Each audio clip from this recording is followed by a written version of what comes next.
nós poderíamos em pé. E como eu havia falado, os irmãos podem vir à frente, ficar em pé aqui no corredor, para que ali atrás, os irmãos que estão na rua possam entrar na igreja. Graças a Deus. Meus irmãos, minhas irmãs, com alegria, eu quero cumprimentá-los com a paz do Senhor. Quero, antes de ler o texto sagrado e compartilhar com os irmãos aquilo que o Senhor tem colocado no meu coração para esta noite, manifestar a minha profunda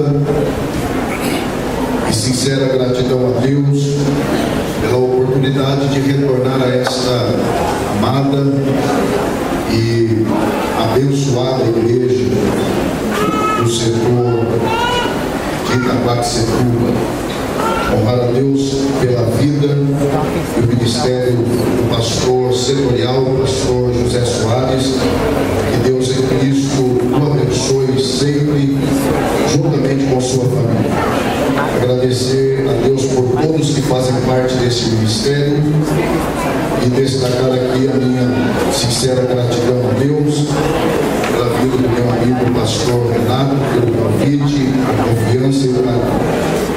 Deus em Cristo o abençoe juntamente com sua família também.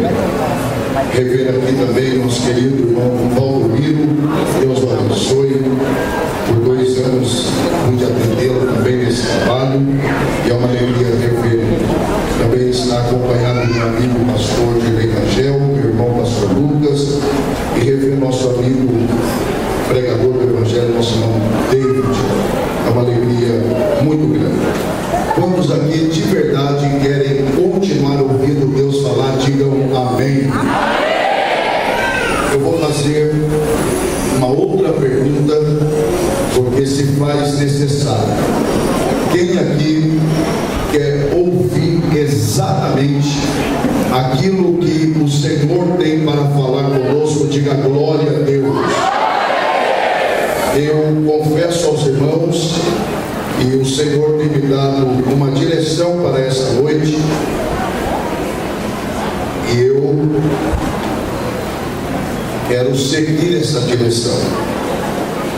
Para isso eu quero convidar você que trouxe a sua Bíblia para que abra, por favor, o Evangelho escrito por Lucas, Evangelho de Jesus Cristo, escrito pelo conhecido e chamado doutor e também historiador Lucas. E quando você encontrar este Evangelho, localize, por favor, o capítulo de número 15.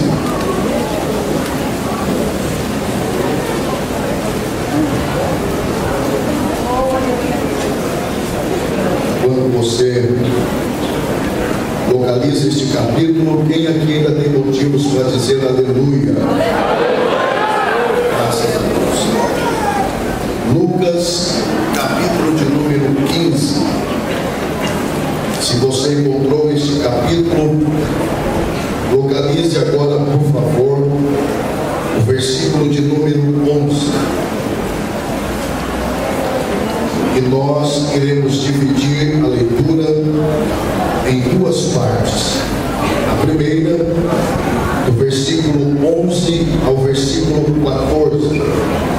E a segunda parte, a partir do versículo 25 até o de número 32. Você que encontrou, por favor, se manifeste dizendo graças a Deus. A palavra do Senhor nos diz assim: Jesus continuou. Um homem tinha 2 filhos. Observe os detalhes. Um homem tinha 2 filhos. O mais novo disse ao seu pai: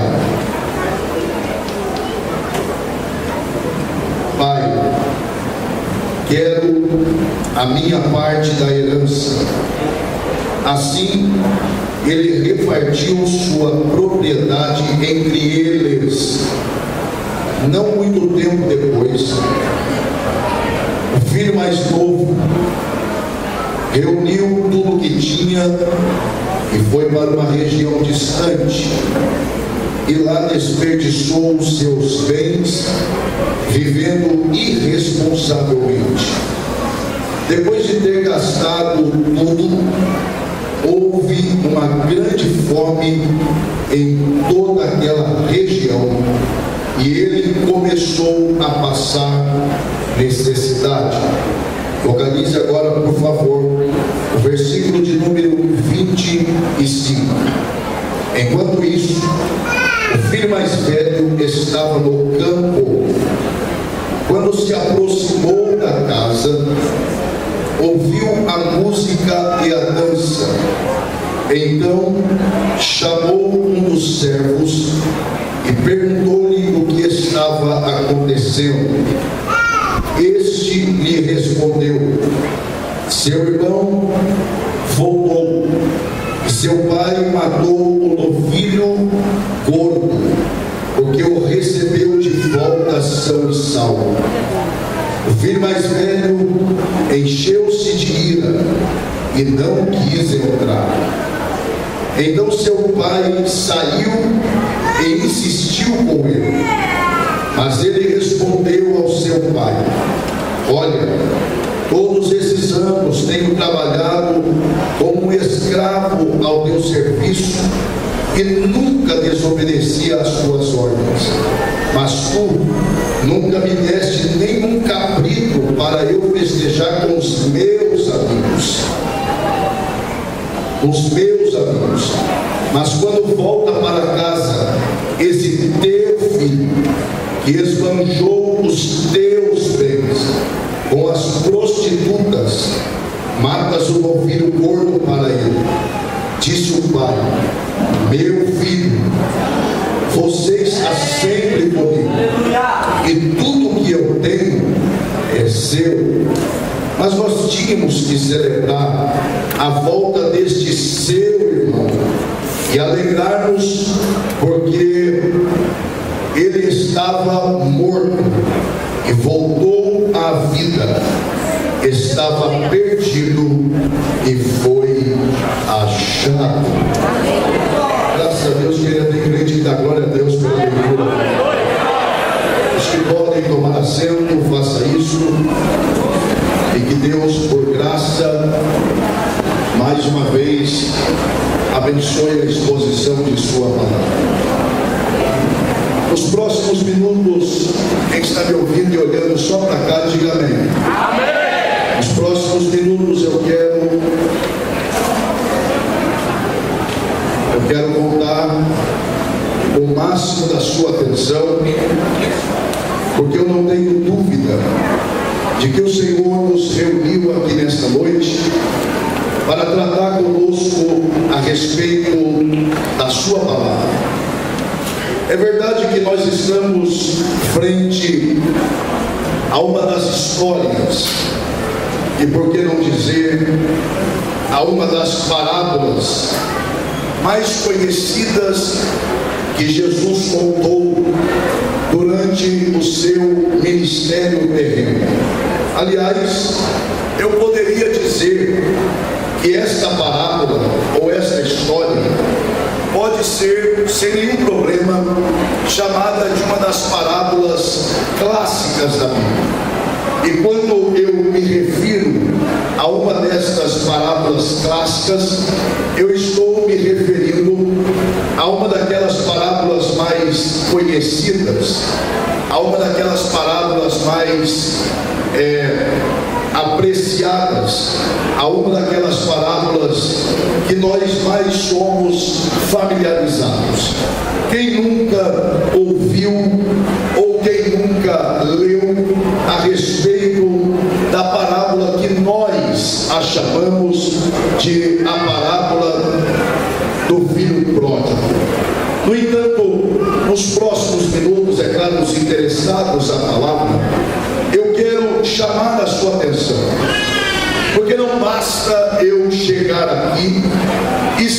simplesmente começar a pontuar aquilo que eu penso a respeito desta parábola.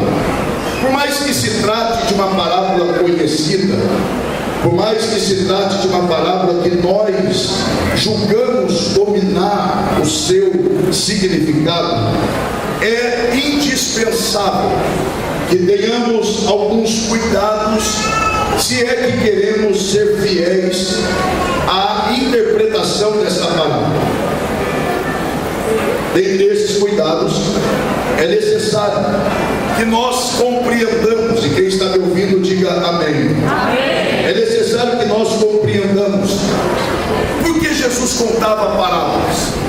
Não basta eu chegar aqui e simplesmente começar a falar do anel que o pai deu para o filho, da sandália que o pai deu para o filho. Eu preciso ter alguns cuidados na interpretação. Dentre esses cuidados, eu preciso formular esta pergunta: por que Jesus contava parábolas? Com qual propósito? Com qual finalidade?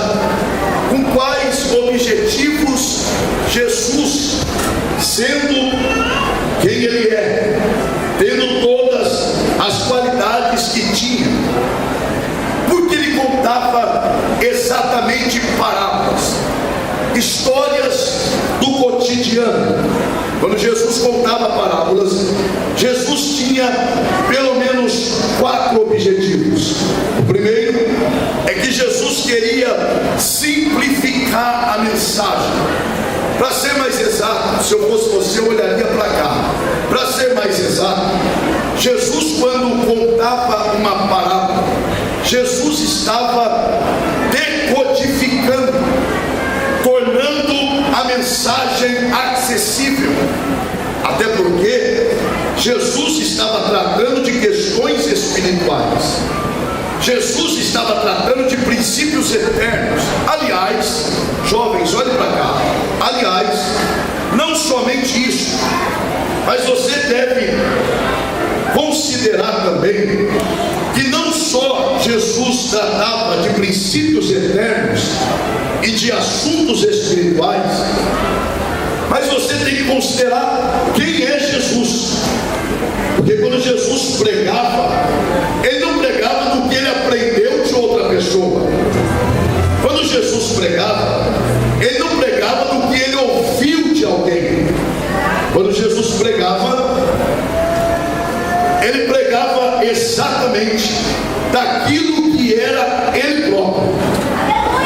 Porque Ele é a própria palavra. Ele é o próprio verbo encarnado. Então quando Ele fala, se eu fosse você, eu prestaria atenção. Quando Ele fala, quando Ele prega, quando Ele ensina daquilo que é Ele próprio. Ele não fala do que aprendeu. Ele fala do conhecimento de causa.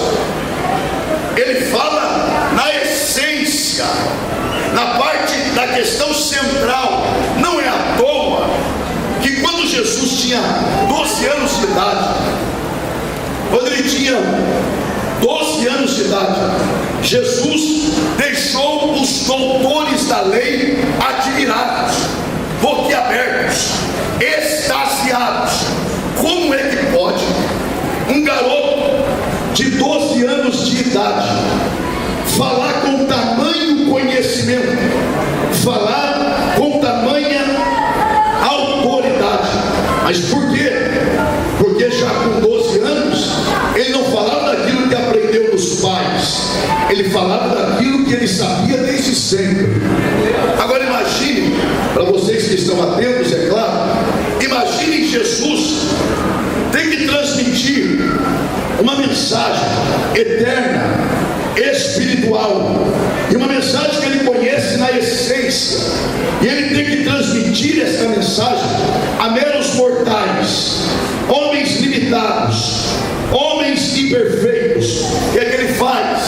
Ele utiliza-se do recurso da história, da parábola. Para quê? Para que por meio deste recurso ele tornasse a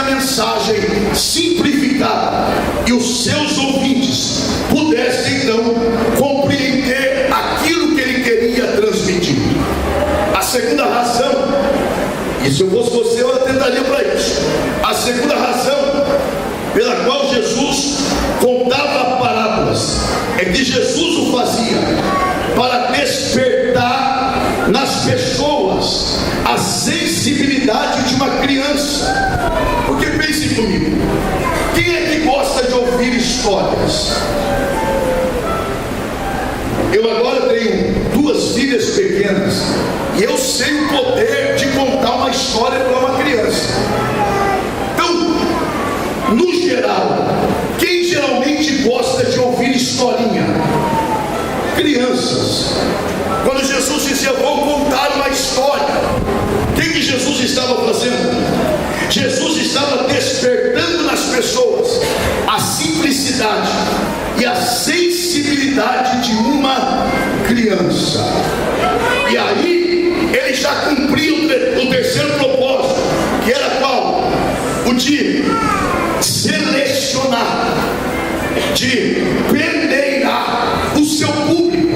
Porque quando ele se propunha a contar uma história, alguns diziam, eu lá vou perder meu tempo ouvindo um rabi contar historinha, eu tenho mais o que fazer, eu vou embora para casa, eu não quero ficar ouvindo história.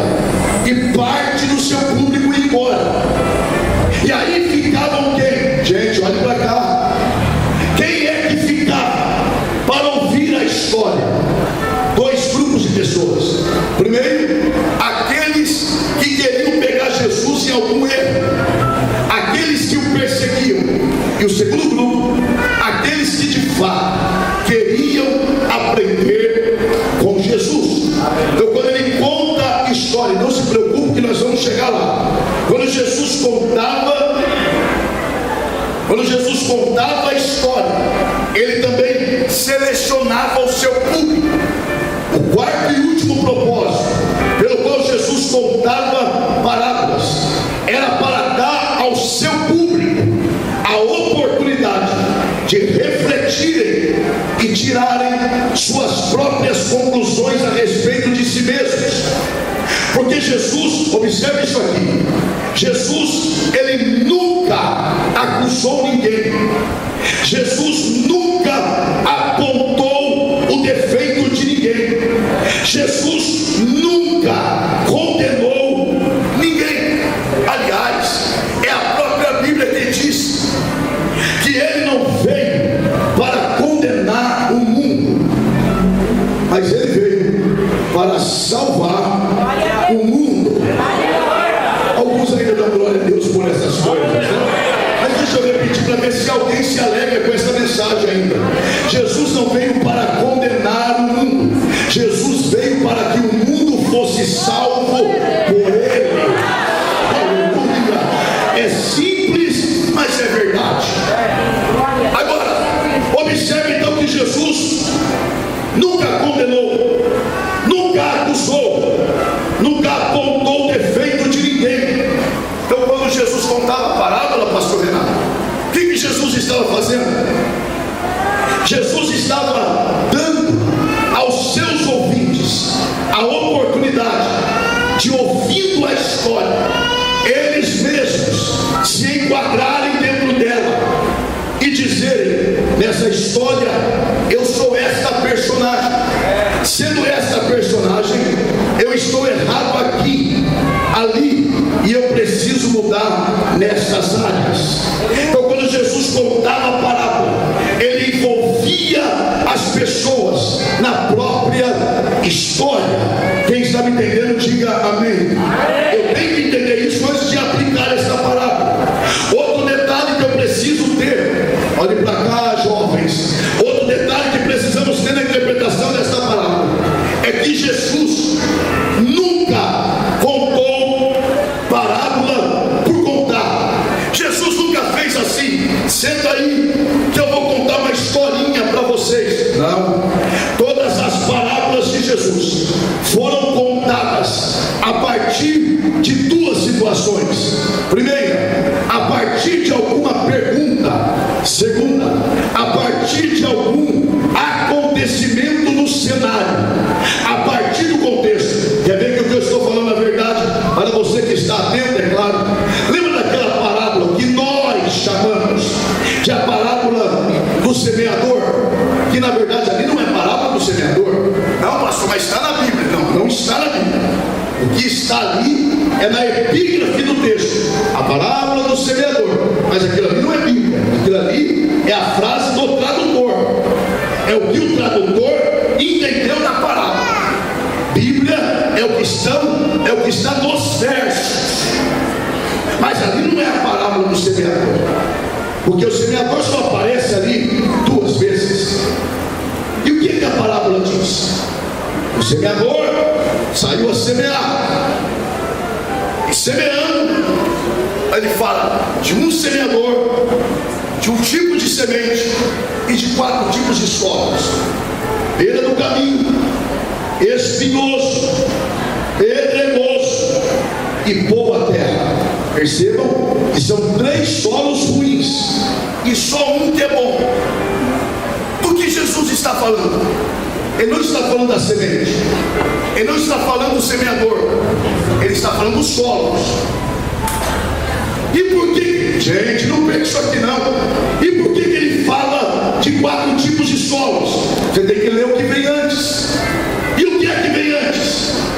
Que onde Jesus estava, está lá no texto, multidões iam para ouvi-lo. Quem olhava de fora dizia o quê? Toda essa multidão é crente. Toda essa multidão quer ouvir a palavra de verdade.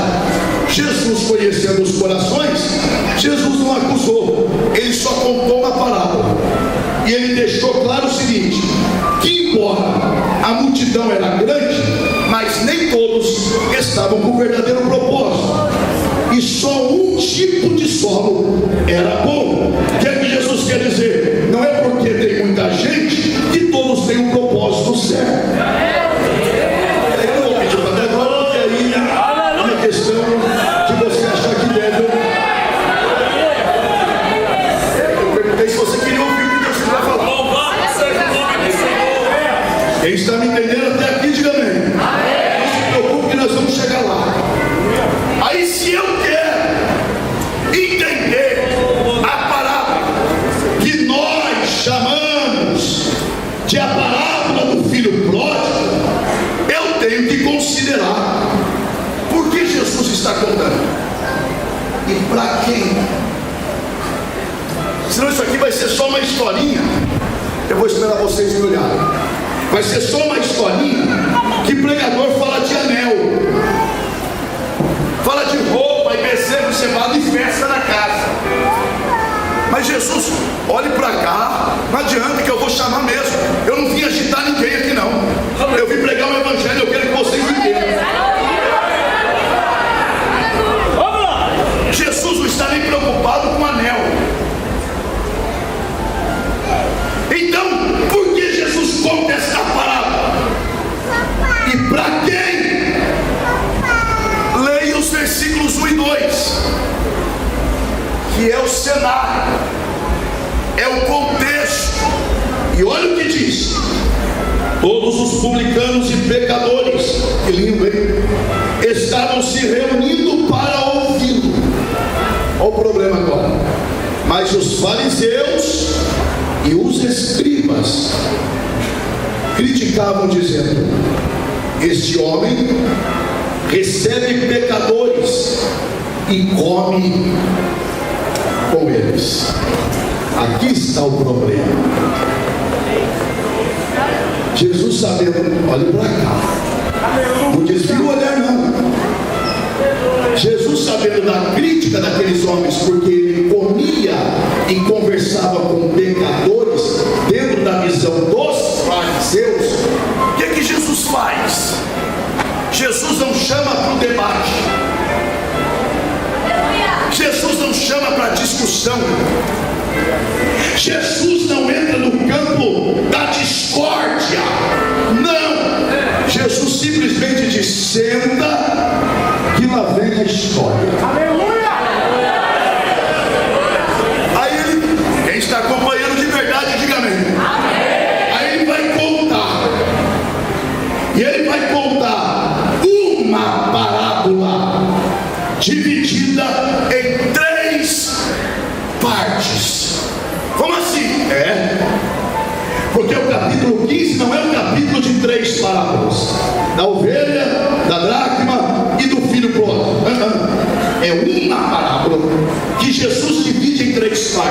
Quer ver aos interessados que o que eu estou falando é verdade? Jesus começa falando da ovelha que se perde. Olha o versículo 8. O qual é a mulher. Ele não separa as histórias, ele emenda uma na outra. Olha o verso 11. E continuou Jesus. Não há separação. Ele não põe fim numa história para começar outra. Ele vai emendando uma na outra. Agora, olhe para cá. Jesus começa falando de um animal. Ele fala de valores monetários e termina falando de pessoas. Aqui é crescente de valores: animal, dinheiro e seres humanos. Aqui já tem a primeira lição. Pessoas, olhe para mim, pessoas valem mais do que coisas. Eu vou ter que repetir, pessoas valem mais do que coisas. Eu vou repetir para ver se pelo menos mais um reage. Pessoas valem mais do que coisas. Percebam que Jesus é um grande contador de histórias. E ele começa, e ele fala de uma ovelha. Diga, uma ovelha. Aí eu te pergunto: esta ovelha se perdeu aonde? Dentro ou fora do aprisco? Vamos lá. Vamos pensar aqui então. O pastor deixa as 99 no e sai em busca de uma. Então onde é que a ovelha se perdeu? Dentro ou fora? Vamos lá, gente. Dentro ou fora? A dracma foi perdida onde? Dentro ou fora de casa? E aí Jesus termina contando uma parábola ou uma história de um homem que tinha quantos filhos? Um que sai e outro que... Porque Jesus fala de uma ovelha que se perde fora, uma dracma que se perde dentro. Depois ele fala de um filho que sai e de um filho que fica. Tem gente que eu estou pregando uma manhã. Eu vou deixar claro isso aqui. Sabe o que Jesus está querendo dizer? Que não é porque você está dentro da casa que você não pode se perder. Jesus fala: a ovelha se perdeu porque saiu, a dracma se perdeu dentro, e tinha dois filhos, um que se perdeu porque saiu e outro que estava perdido porque ficou. Porque o ambiente não faz a pessoa, é a pessoa que faz o ambiente. Glória, a gente vai nesse ritmo para a gente entender o negócio. Agora, não, olhe para cá, não se engane. O alvo maior de Jesus aqui não é o filho mais novo, é o filho mais velho. E quer ver que eu estou falando a verdade? Eu vou esperar você olhar para cá. Quer ver que o que eu estou falando é verdade? Aleluia! Um bom contador de história, um bom compositor, ele deixa a melhor parte para o final. Vocês acham que Jesus fala no filho mais velho no final? Para quem é que ele está contando a parábola? Para os fariseus, que habitavam onde? No templo. E ele fala do filho mais velho que morava onde? Na casa. E por que o mais novo é o que sai de casa? E o mais velho é o que fica? Porque o mais novo representa os gentios, que éramos nós. E o mais velho, os judeus. Porque na ordem cronológica do plano de Deus, quem é mais velho e quem é mais novo? Nós ou os judeus? Os judeus são os mais velhos. Lembra o que diz o texto? Veio para o que era seu Não é no plural, veio para o que era seu, singular. E os seus, no plural, não receberão. Mas a todos quantos o receberam. Agora percebam isso, para quem está interessado na palavra. Por que o texto diz veio para o que era seu no singular? Seu o quê? Seu ministério. Qual é o seu ministério? O sofrimento. E no exercício do seu ministério de servo sofredor, os seus, quem? Os judeus, os mais velhos, não o receberam. Mas a todos quantos, quem? Os que eram gentios, nós, a todos quantos receberam, deu-lhes o poder de serem feitos e chamados filhos de Deus. Onde estão os filhos de Deus aqui? Levante a sua mão.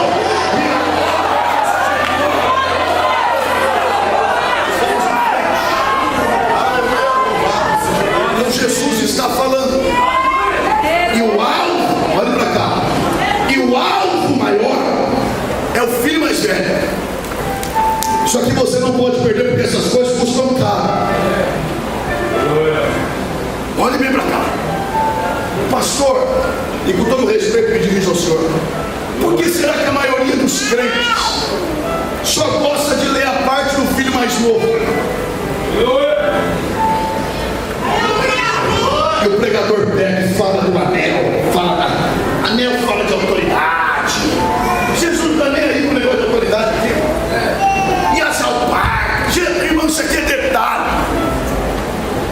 Sabe por que geralmente nós só falamos do filho mais novo?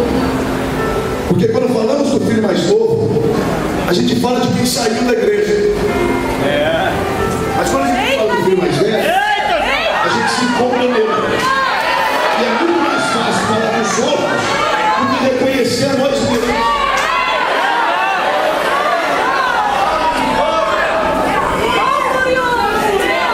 Quer ver? Jesus começa falando de uma ovelha que se perde fora, de uma dracma que é perdida dentro, e de dois filhos que estão perdidos, um fora e outro dentro da casa. Agora olha que coisa interessante.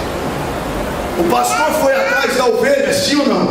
Sim. Vamos lá, pelo menos 80% da igreja, sim ou não? Sim. A mulher foi atrás da dracma perdida, sim ou não? Sim. E o pai foi atrás dos filhos?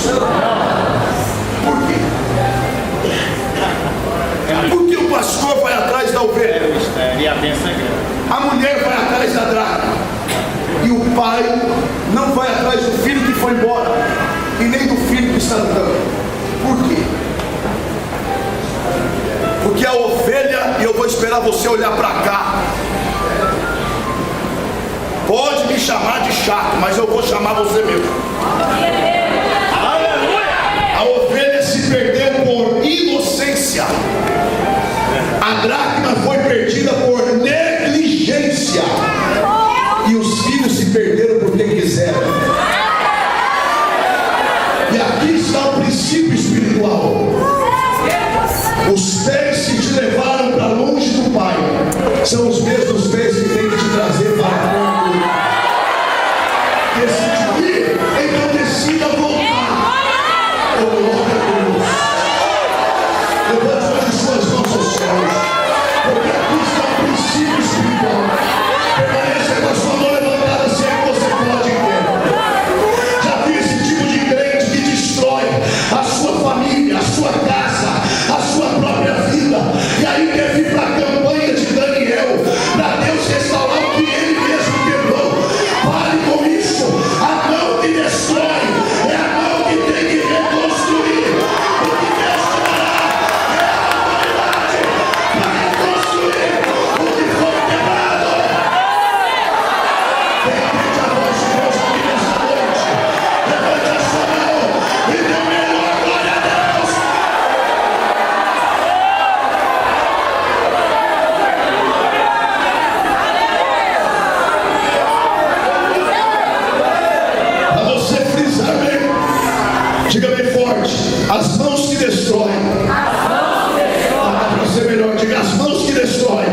deverão reconstruir. Pastor, só está dizendo que Deus não vai me ajudar a reconstruir? Ele vai te ajudar. Ele vai te dar sabedoria. Ele vai te dar graça. Ele vai te dar força para você reconstruir o que você mesmo destruiu. Eu estou pregando, mas o Senhor está falando comigo aqui agora. O Espírito de Deus me autoriza a liberar esta palavra. Deus dará graça a crentes aqui, sabedoria e inteligência, para você restaurar aquilo que você quebrou, aquilo que você perdeu será restituído, mas você terá que trabalhar em torno disso. Quem recebe a palavra,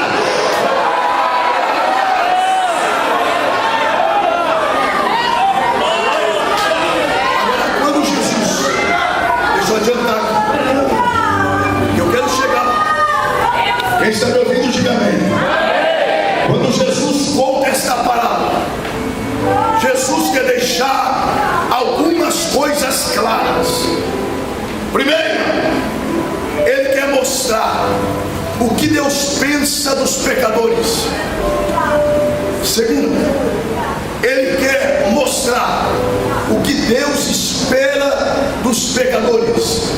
Terceiro, Ele quer mostrar o que Deus pensa dos seus filhos. E quarto, Ele quer mostrar o que Deus espera dos seus filhos. E eu já vou aplicar aqui o que Jesus quer ensinar aqui. E essa é uma das principais lições desta palavra. É que independentemente do estado espiritual ou até mesmo da localização geográfica do filho, o pai conhece os filhos que tem. Vamos repetir isso? Diga: ninguém engana o pai. Vamos lá, jovens, vai lá, diga: ninguém engana o pai. Diga: o pai conhece os filhos que tem. É verdade isso?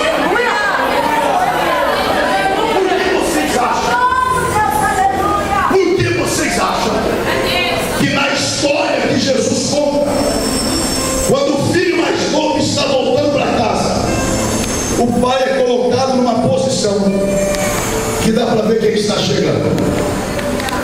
E aí tem pregador que viaja, estava o pai na varanda. E quem é que disse que a casa tinha varanda? É uma capacidade de criação. E estava o pai na rede. E estando na rede, avistou de longe. Irmão, eu não sei nem se a casa tinha varanda. Como é que eu vou dizer que o pai estava na varanda? Eu só sei de uma coisa, que de acordo com a história, quando o filho mais novo volta, o pai estava num lugar que favorecia a ele de ver quem estava chegando. Olhe para cá.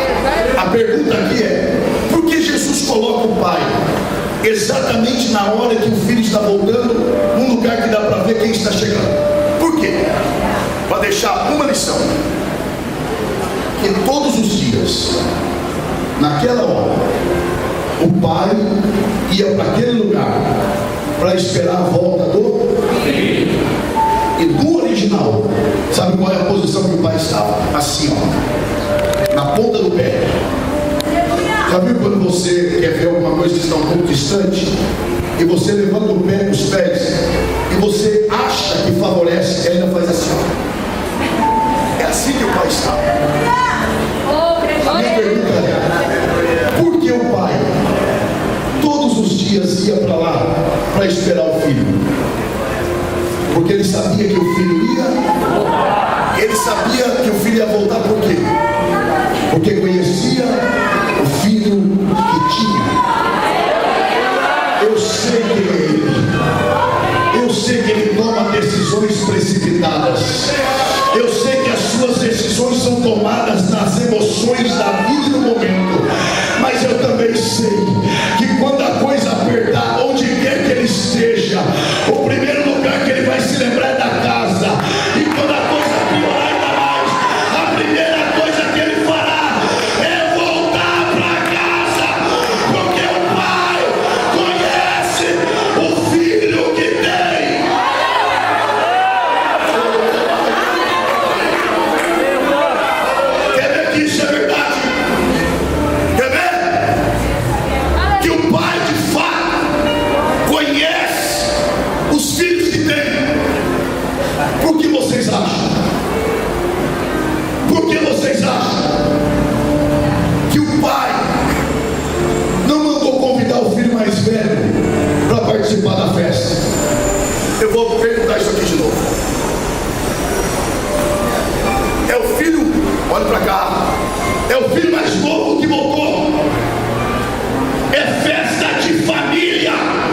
filho mais velho participasse, ele estragaria a festa.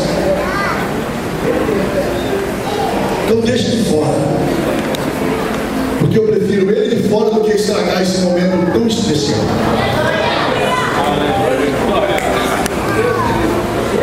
Quer ver mais? Por que vocês acham? Porque é o texto que diz, onde foi que o pai encontrou o filho mais novo? Dentro de casa ou no caminho? No caminho. Significa que foi fora da casa. Por quê? Isso aqui é muito grave, mas eu vou falar assim mesmo. Por que o pai não deixou o filho entrar na casa para abraçá-lo?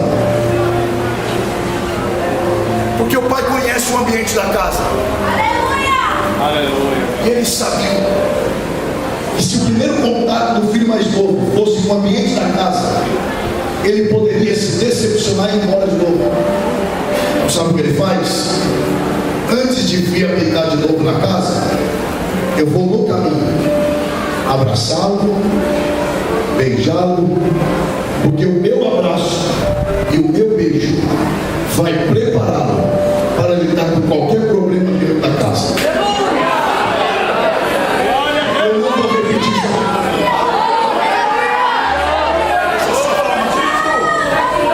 O senhor está dizendo que a casa tem problema? Qual é a casa que não tem?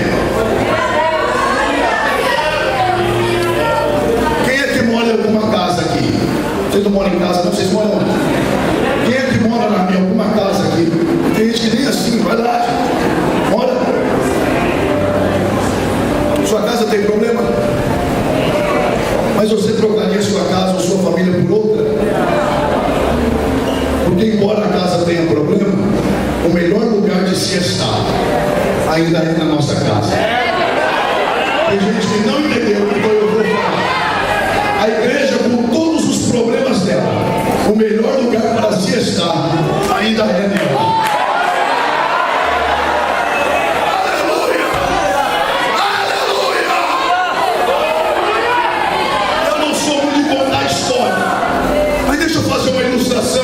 E não é uma história verídica, é ilustração. Imagine a arca de Noé. Imagine a sujeira lá dentro, toda aquela bicharada lá, fazendo suas necessidades lá. Olhe para cá, gente. Imaginou o ambiente? Agora imagine uma conversa, hipoteticamente, ilustrativamente só.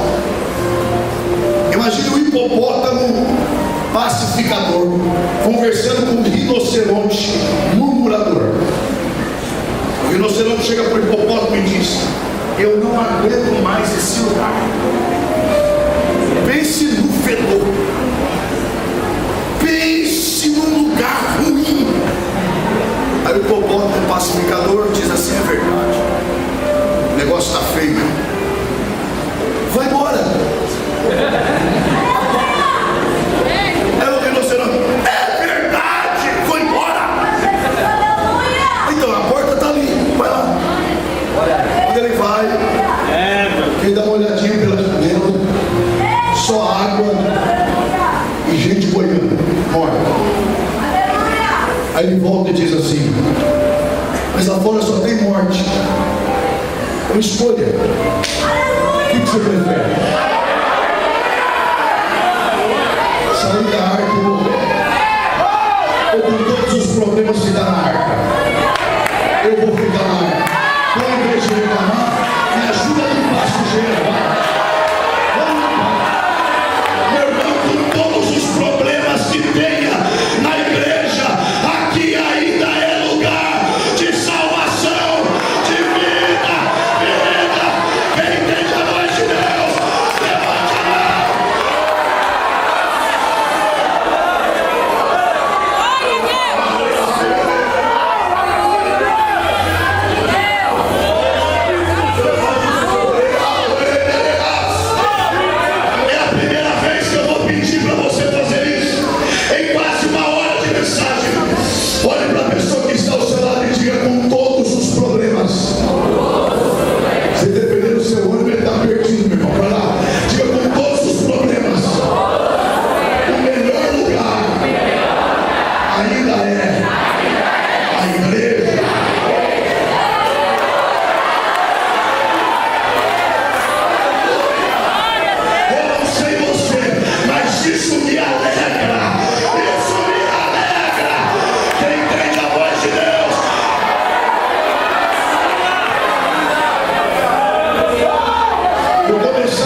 conhece mais o pai do que o filho que ficou.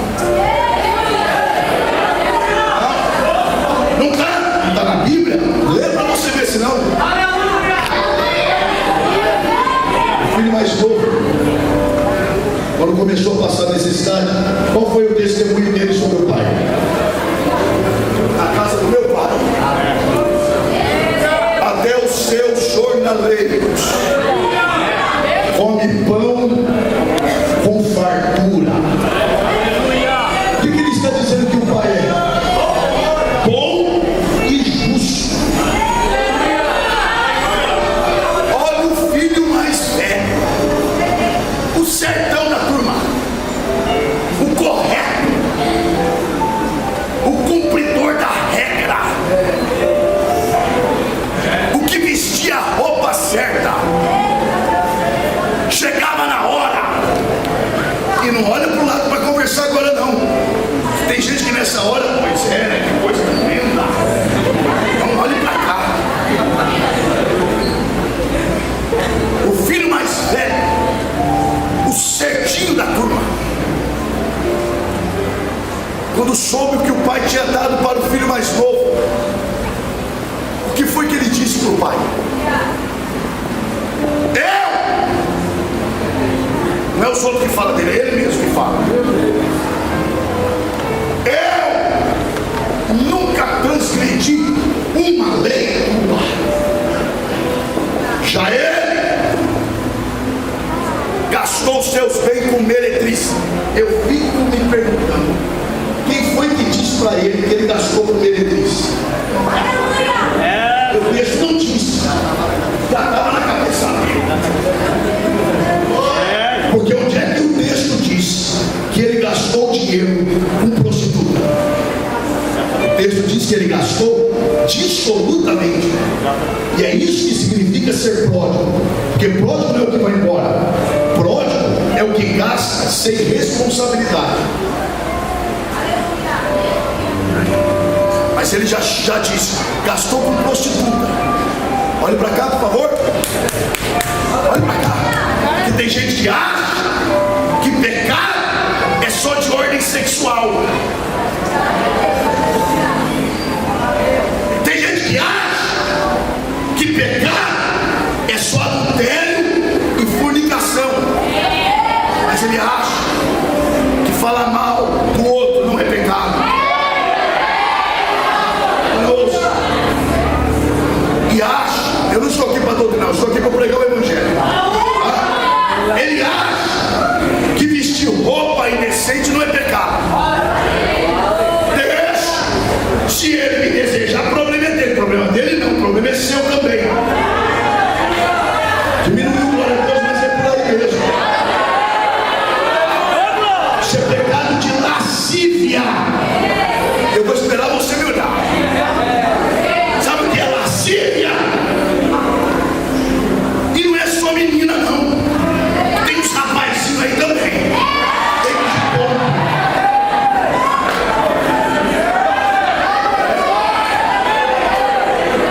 Jovem que está aqui. Olha para mim. Sabe aquela lascívia? É com a sua roupa você despertar desejo no sexo oposto. E isso é tão pecado quanto adultério.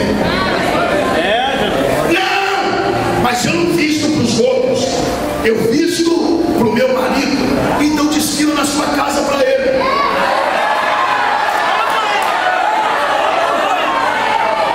Não! Aí tem outro que fala assim ainda. É para mim que eu me visto. Então faz o seguinte: faz um espelho grande na sua casa, se tranca na sua casa e fica se olhando. Coisa tremenda.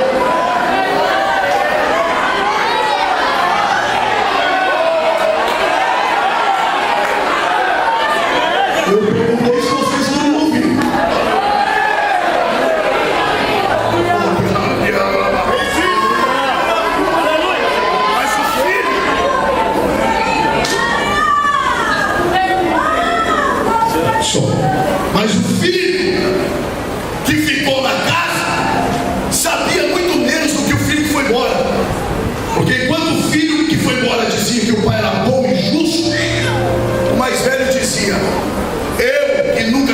de uma leitura, nunca ganhei um cabrito. E que gastou os teus bens com meretrizes, o Senhor matou o bezerro cevado. O que ele está dizendo que o pai é? Ruim e injusto. Então olha para cá. Não é porque você mora na casa que você conhece o pai. É possível morar na casa, dormir na casa, comer com o pai, dormir no quarto ao lado do pai e não conhecer o coração do pai. O que Deus está propondo a nós hoje é: não sejam apenas moradores da casa, tenham acesso ao meu quarto da intimidade. Quem entende a voz de Deus, adore!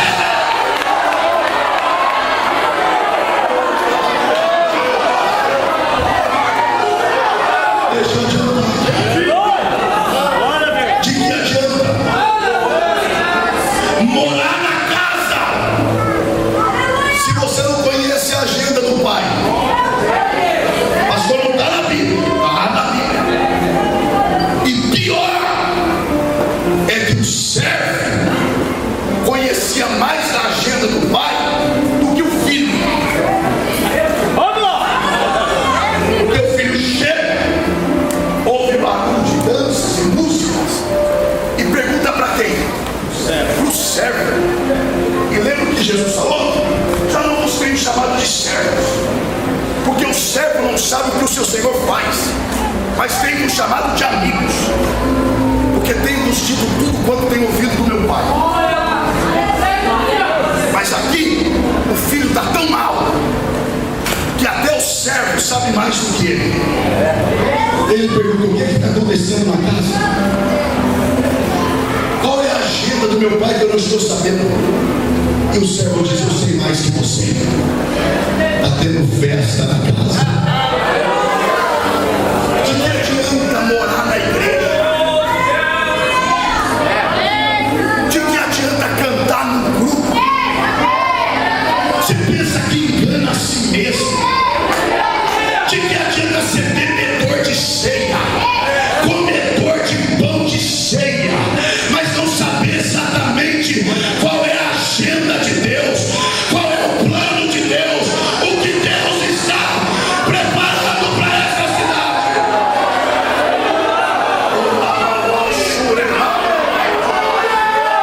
Só os que querem, levante uma de suas mãos aos céus e repita bem forte para essa cidade ouvir.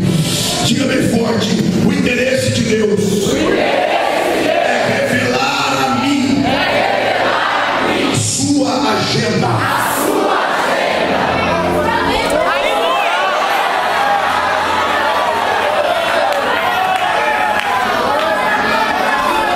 Não precisa me responder, responda para si mesmo. Você orou hoje? Eu estou falando orar para comer. Vamos orar. Nessa oração, você falou para Deus o que estava sentindo? E quando foi a última vez que você perguntou para Deus o que ele está sentindo? Na sua oração você diz os seus planos para Deus? Quando foi que você perguntou para ele sobre os planos dele?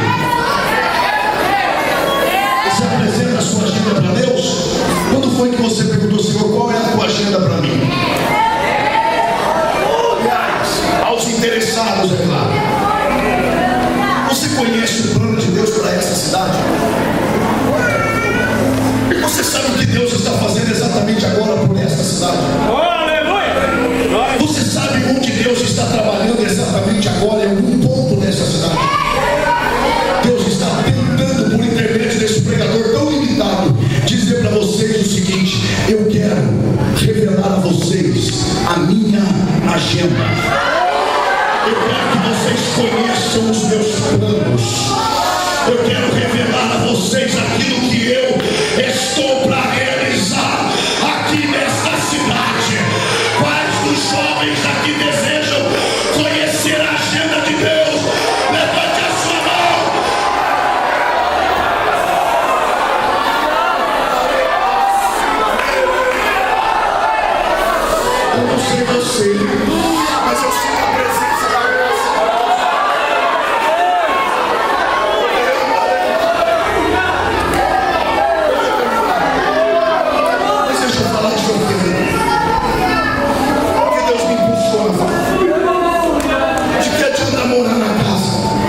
está mais parecido com o pai do que o filho.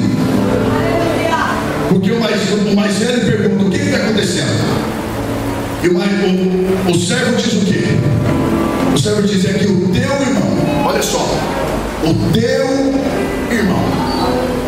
Quando o pai sai, olha o que o filho mais velho fala: vindo este teu filho. E olha só, o Senhor nunca me deu um cabrito para festejar com os meus amigos. E vindo este teu filho,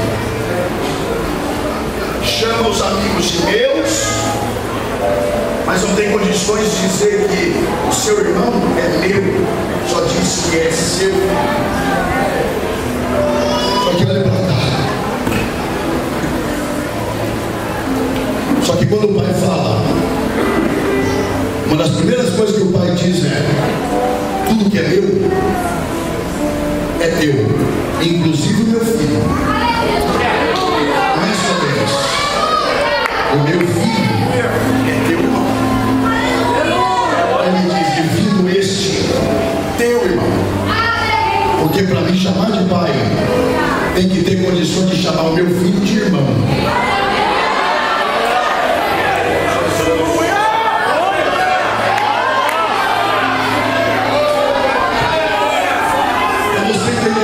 Olha para a pessoa que está ao teu lado e diga: por incrível que pareça, para você ter condições de ser chamado de filho de Deus, com todas as nossas diferenças, você tem que ter condições de me chamar de teu irmão. O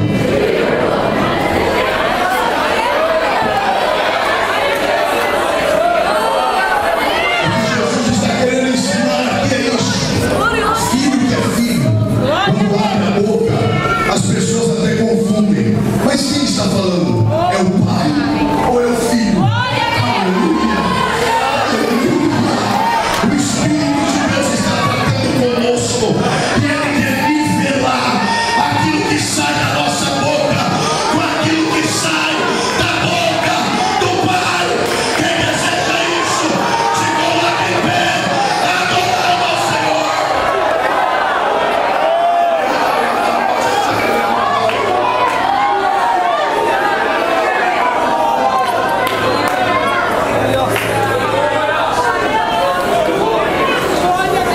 Eu vou falar, ou a penúltima.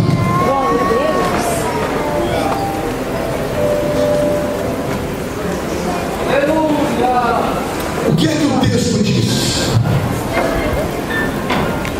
De onde o filho mais velho voltava?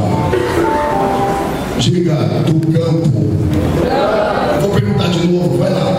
De onde o filho mais velho voltava? Vocês acham que ele estava fazendo o que no campo? Só que você não pode perder. Ele estava no... Vocês acham que ele estava fazendo o quê? Pode falar, diga: trabalhando. E eu pergunto: para quem? Diga: para o pai. Trabalhar para o pai não significa que você conhece o pai.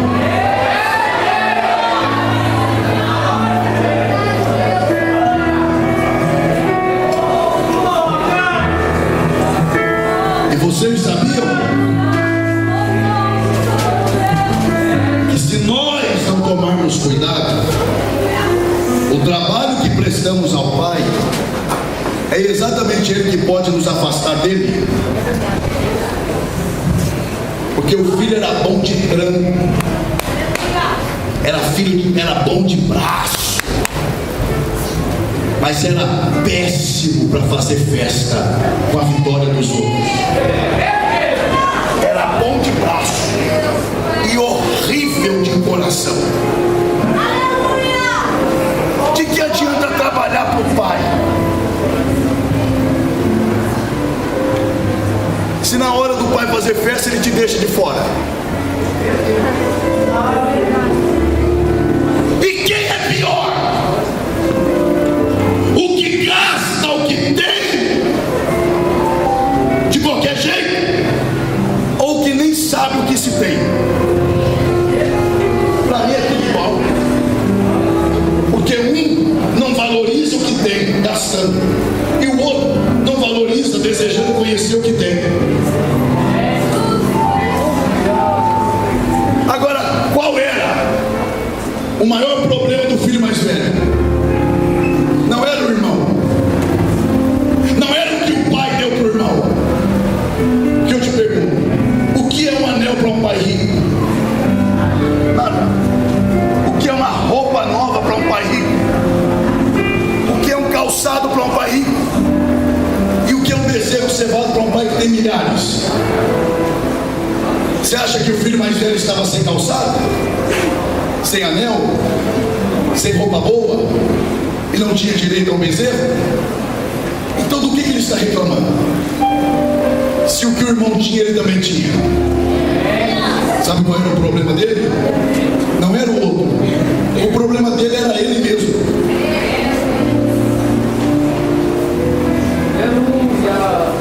Eu vou te contar uma historinha nesse 1 minuto que eu tenho. E essa história é verdadeira.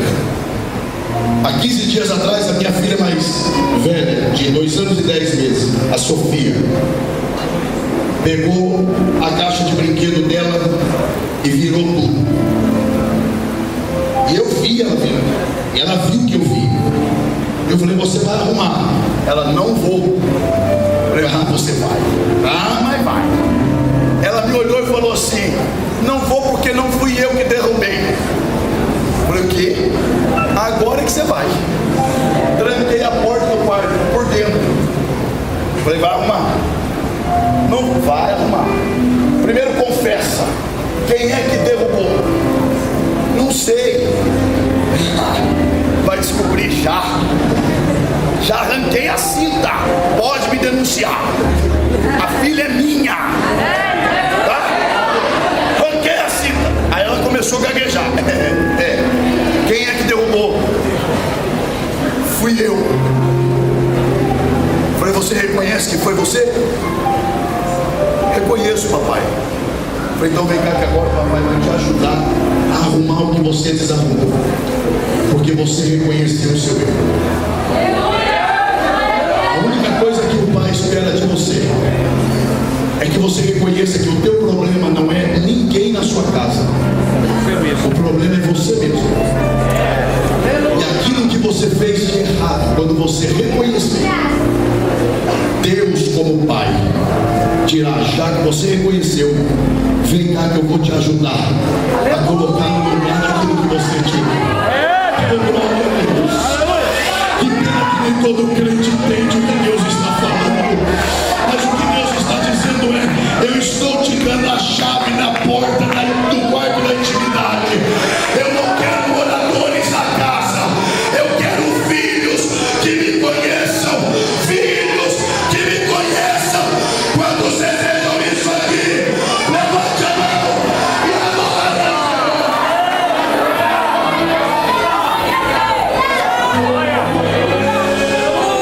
Eu quero que você se vire para a pessoa que está ao teu lado e diga, precisamos ser filhos melhores. Pede um abraço nesse teu irmão e diga, Deus